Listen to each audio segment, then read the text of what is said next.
नमस्ते बच्चों। आज मैं आप लोगों को क्लास 12 आरोह का पाठ रुबाइयाँ, जिसके कवि फिराक गोरखपुरी जी हैं, इसका मैं कविता का सार यानी समरी पढ़ाने जा रही हूँ इजी रूप में। और नीचे एग्जाम के लिए प्रश्न उत्तर रहेगा, तो हम लोग सार पढ़ेंगे। और इससे पहले बच्चों क्लास 12 आरोह और तान का मैं सारा वीडियो बना चुकी हूँ। उन सबको देखने के लिए आप ऊपर दिए गए आई बटन पर क्लिक करके देख सकते हैं, या नीचे दिए गए डिस्क्रिप्शन बॉक्स में देख सकते हैं, या प्लेलिस्ट में जाकर देख सकते हैं। और बच्चों आप मुझे इंस्टाग्राम, फेसबुक और ट्विटर पर भी फॉलो कर सकते हैं। तो पाठ शुरू करते हैं। रुबाइयाँ। ये रुबाइयाँ वात्सल्य रस से युक्त है, मतलब इसमें वात्सल्य रस भरा हुआ है। इनमें नन्हे शिशु की अटखेलियाँ, माँ बेटे की कुछ मनमोहक अदाएँ। तो इसमें बता रहे हैं लेखक कि इस कविता में क्या है, वात्सल्य रस मतलब बचपन की अवस्था का इसमें बहुत ही सुंदर वर्णन किया गया है कि एक बच्चे जो हैं किस तरह से माँ से प्यार करते हैं, अपने परिवार से प्यार करते हैं, कैसे खेलते हैं। तो इनमें नन्हे शिशु की अटखेलियाँ मतलब तरह तरह के खेल, माँ बेटे की कुछ मनमोहक अदाएँ तथा रक्षाबंधन का एक दृश्य प्रस्तुत है। इनका सार इस प्रकार है। माँ अपने प्रिय शिशु को आंगन में लिए खड़ी हैं। कभी वह उसे हाथों पर झुलाती हैं, कभी हवा में लहराती हैं। तो देखिए इसमें दिखाया गया है कि बच्चे को माँ किस तरह से आंगन में लेकर खड़ी हैं और बच्चों को तरह तरह से प्यार करती हैं, कभी हवा में लहराती हैं, कभी झुलाती हैं। शिशु झूले खाकर खिलखिला उठता है, मतलब काफ़ी हंसने लगता है। कभी माँ छलकते हुए जल में शिशु को नहला लाती है, वह उसके उलझे बालों में कंघी करती है। तब वह घुटनियों में से माँ के मुख को निहारता रहता है। दिवाली की शाम को पूरा घर सजा हुआ है, सामने चीनी के खिलौने रखे हैं। इस बीच रूपवती माँ दमकते मुख से बच्चे के घरौंदे में भी दिया जलाती हैं। एक अन्य दृश्य है, बच्चा आंगन में ठुनक रहा है, मतलब धीरे से रो रहा है। वह चांद को हाथ में लेने की जिद पर अड़ गया है। वह अपने माँ से क्या कह रहा है कि माँ मुझे चांद लाकर दे दो। माँ उसे शीशे में से चांद का प्रतिबिंब दिखाती है, मतलब चांद का स्वरूप दिखाती है। कहती है कि लो, यह शीशे में चांद उतर आया है। रक्षाबंधन की सुबह है, आकाश में हल्की हल्की घटाएं छाई हुई है। इन्हीं नन्ही बालिका बिजली की तरह चमकते लच्छों वाली राखी अपने भाई की कलाई पर बांधती है। और देखिए यह तो रुबाइयाँ था, और दूसरा इनका है फिराक गोरखपुरी जी का लिखा हुआ गजल। तो गजल में क्या लिखा गया है, फिराक गोरखपुरी की यह गजल व्यक्तिगत प्रेम पर आधारित है, मतलब इसमें प्रेम को दिखाया गया है। यद्यपि गजल का हर शेर स्वयं में स्वतंत्र अर्थ रखता है, फिर भी पूरी गजल में एक संगति है। इसका सार इस प्रकार है। पहला क्या है, फूलों की कलियों से नव रस छलकने लगा है, चारों ओर सुगंध फैलने लगे हैं, मतलब फूलों की कलियों में से जो है रस छलकने लगे हैं और चारों तरफ सुगंध फैलने लगी है। दूसरा, रात के सन्नाटे में तारे आंखें झपका रहे हैं, खुद सन्नाटा कुछ बोलता सा जान पड़ता है। तीसरा, कवि की किस्मत खराब है कि उसे प्रिय का प्रेम उपलब्ध नहीं है, मतलब उन्हें प्रिय का जो जिनसे वह प्यार करना चाहते हैं उनका प्रेम मतलब प्रिय उपलब्ध नहीं है। जो लोग कवि के प्रेम को लेकर निंदात्मक टिप्पणी करते हैं, वे वास्तव में कवि को बदनाम करने की बजाय स्वयं बदनाम हो रहे हैं। आगे है, प्रेम के कारण विवेकवान कवि को दीवानगी की हद तक जाना पड़ता है। आगे है, कवि के मन में विरह की पीड़ा भी है और दुनियादारी का लिहाज भी है, मतलब उनकी कोई प्रेमिका है जिनसे वे प्यार कर रहे हैं, तो एक साथ दोनों नहीं रह रहे हैं, तो उनको क्या हो रहा है, विरह की पीड़ा हो रही है और दुनियादारी का लिहाज भी है। अतः वह अपने दर्द को चुपके रोकर प्रकट कर लेता है।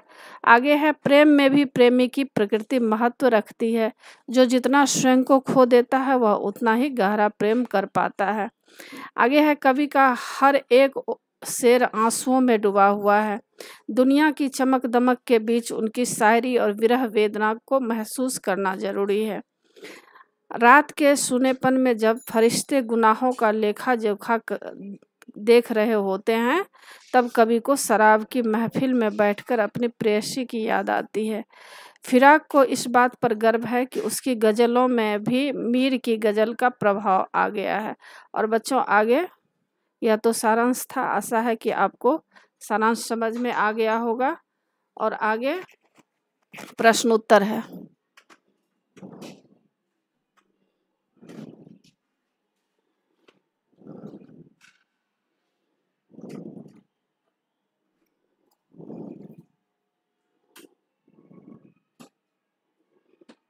पहला प्रश्न है, शायर राखी के लच्छे को बिजली की चमक की तरह कहकर क्या भाव व्यंजित करना चाहता है? उत्तर है, कवि ने राखी के लच्छों को बिजली की चमक के समान बताया है, जिसके माध्यम से वह यह कहना चाहता है कि बहनें अपने भाइयों की कलाई सजाने के लिए रंग बिरंगी राखी खरीदती हैं। इन राखियों को चुनते समय उनकी चमक का विशेष ध्यान रखती हैं। दूसरा प्रश्न है, खुद का पर्दा खोलने से क्या आशय है? उत्तर है, खुद का पर्दा खोलने का आशय है खुद के दोषों का प्रकट होना। कवि कहना चाहता है कि जब कोई निंदक बढ़ चढ़कर कवि की निंदा करता है, तो वह वास्तव में कवि की निंदा न करके अपनी ही कमजोरी को प्रकट करता है, अपनी ही ईर्ष्या प्रकट करके जग हंसाई करवाता है। तीसरा प्रश्न है, किस्मत हमको रो लेवे है, हम किस्मत को रो ले है। इस पंक्ति में शायर की किस्मत के साथ तनातनी का रिश्ता अभिव्यक्त हुआ है, चर्चा कीजिए। उत्तर, कवि को निराशा के क्षण में ऐसा लगता है कि किस्मत ने उसका साथ नहीं दिया, अतः वह अपनी किस्मती के लिए रोता है। उधर किस्मत उसकी उदासी को देखकर उदास होती है। दोनों का आशय यह है कि कवि प्रेम में स्वयं को अभागा महसूस करता है। चौथा प्रश्न है, चौथा टिप्पणी करें। क का है गोदी के चांद और गगन के चांद का रिश्ता, और ख का है सावन की घटाएं व रक्षाबंधन का पर्व। तो क का उत्तर है, गोदी का चांद माँ को बहुत प्यारा लगता है। माँ अपने बच्चे को चांद मानती है और उसे बेहद प्यार करती है। बच्चे को आकाश में खिला हुआ चांद बहुत प्यारा लगता है। वह उसे खिलौना मानकर अपने हाथों में लेना चाहता है। अब दूसरा है, सावन की घटा और राखी के त्योहार में अटूट संबंध है। राखी का त्योहार सावन मास में आता है। इधर आकाश में जल से भींगे बादलों की घटाएं छाई रहती हैं, उधर भाई बहनों के मन में प्यार की घटा सी उमड़ी रहती हैं। अब कविता के आसपास है, इन रुबाइयों से हिंदी, उर्दू और लोक भाषा के मिले जुले प्रयोगों को छांटिए। तो इस तरह से आप देख सकते हैं हिंदी के प्रयोग। आंगन में लिए चांद के टुकड़े को खड़ी, हाथों पे झुलाती है उसे गोद भरी, गूंज उठती है खिलखिलाती है बच्चे की हंसी। रक्षाबंधन की सुबह रस की पुतली, छाई है घटा गगन की हल्की हल्की, बिजली की तरह चमक रहे हैं लच्छे, भाई के हैं बांधती चमकती राखी। उर्दू के प्रयोग है, उलझे हुए गेसुओं में कंघी करके देख आईने में चांद उतर आया है। लोक भाषा के प्रयोग, रह रह के हवा में जो लोक का देती है। आगे है,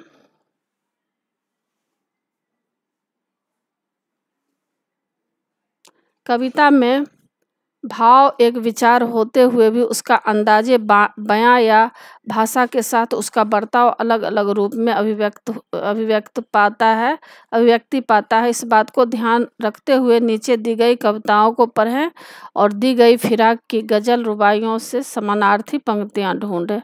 तो देखिए, क का है, मैया मैं तो चंद्र खिलौना ले हूँ, यह सूरदास जी की पंक्ति है। और दूसरा है, सुमित्रा नंदन जी की पंक्ति है। ख का, वियोगी होगा पहला कवि, आह से उपजा होगा गान, उमर कर आँखों से चुपचाप बही होगी कविता अनजान। ग का है, शीश उतारे भुई धरे तब मिले हैं करतार, कबीरदास जी का है उत्तर। क का है, आंगन में ठुनक रहा है जिदियाया है बालक तो है, चांद पे ललचाया है दर्पण उसे देख के कह रही है माँ, देख आईने में चांद उतर आया है। ग का, ये किस्मत भी अदा कर रहे हैं हम, बदुरुस्ती ऐसो हवास, तेरा सौदा करने वाला दीवाना भी हो ले हैं। ख का तेरे गम का पासे अदब है, कुछ दुनिया का ख्याल भी है, सबसे छिपा के दर्द के मारे चुपके चुपके रोले हैं। अन्य महत्वपूर्ण प्रश्न है। पहला प्रश्न, फिराक की रुबाई के आधार पर माँ द्वारा बच्चे को खिलौना और प्रसन्न करने का दृश्य प्रस्तुत कीजिए। उत्तर, माँ अपने बच्चे को चांद का टुकड़ा मानती हैं। वह उसे अपनी गोदी में लिए हुए आंगन में खड़ी हैं। कभी वह उसे अपने हाथों पर झुलाती है तो कभी हवा में उछाल देती है। उछलने पर बच्चे के मुंह से प्रसन्नता भरी किलकारी निकल पड़ती है। इस प्रकार माँ बच्चे का यह वात्सल्यपूर्ण दृश्य मनोरम है। दूसरा प्रश्न है, माँ द्वारा बच्चे को नहलाने धुलाने का वर्णन अपने शब्दों में कीजिए। उत्तर, माँ अपने शिशु को साफ स्वच्छ जल में नहलाती है।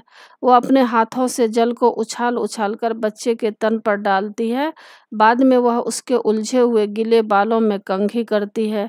कंघी के बाद जब वह बच्चे को अपने घुटनों में थाम कर कपड़े पहनाती है तो बच्चा बड़े मधुर प्यार से माँ की ओर निहारता है। माँ बेटे का यह मधुर दृश्य सचमुच मनमोहक होता है। तीसरा प्रश्न, दिवाली के दिन की सज्जा और माँ के वात्सल्य का चित्रण अपने शब्दों में कीजिए। उत्तर, दीपावली के दिन सारा घर रंग रोगन से सजकर नया हो गया है। माँ घर में चीनी मिट्टी से बने हुए खिलौने ले आई हैं। बच्चा उन खिलौनों को बड़े प्यार से निहारता है। माँ बच्चे को प्रसन्न करने के लिए उसके खिलौने वाले संसार के बीच एक नन्हा दिया जला देती है। उस समय उसके चेहरे पर ममता, कोमलता और वात्सल्य की उजली दमक होती है। यह दृश्य देखने योग्य है। चौथा प्रश्न है, बालक द्वारा चांद मांगने की जिद का वर्णन अपने शब्दों में कीजिए। उत्तर, बालक आकाश में खिले चांद को देखकर उसे पा लेना चाहता है। वह समझता है कि यह चांद भी एक खिलौना है, अतः वह जिद बांध लेता है। माँ उसे बहलाने के लिए दर्पण में चांद का प्रतिबिंब दिखलाती है। बच्चा प्रतिबिंब देखकर प्रसन्न हो उठता है।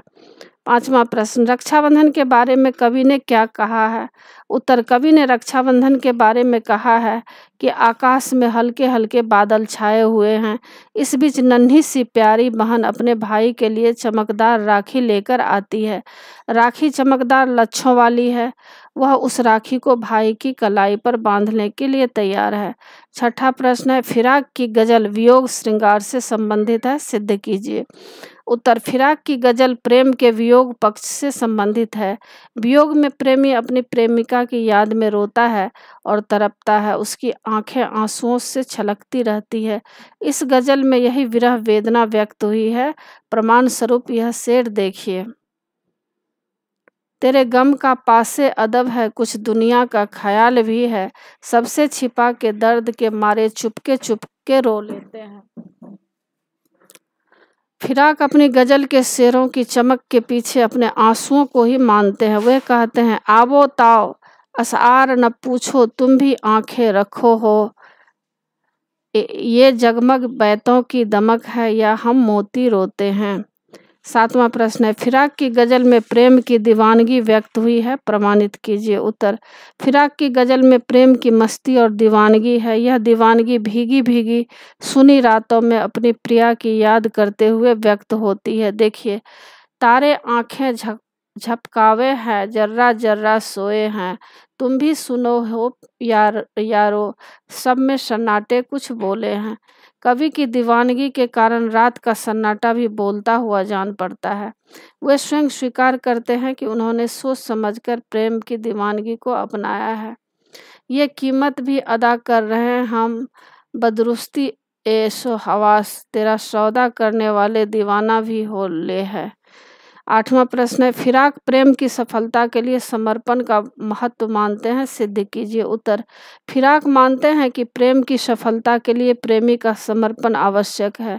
प्रेमी तो प्रेम का आनंद उतना ही गहरा मिलता है, प्रेमी को प्रेम का आनंद उतना गहरा ही मिलता है जितना कि उसका समर्पण होता है। जो जितना खो जाता है वह उतना ही पा जाता है, उसको उतना ही पाते हैं खुद को जितना खो लेते हैं। 9 नंबर प्रश्न है, फिराक ने अपनी गजल में अपने लेखन के बारे में क्या कहा है। उत्तर, अन्य कुछ कवियों की भांति फिराक ने भी अपनी गजलों के बारे में कुछ टिप्पणियां की हैं।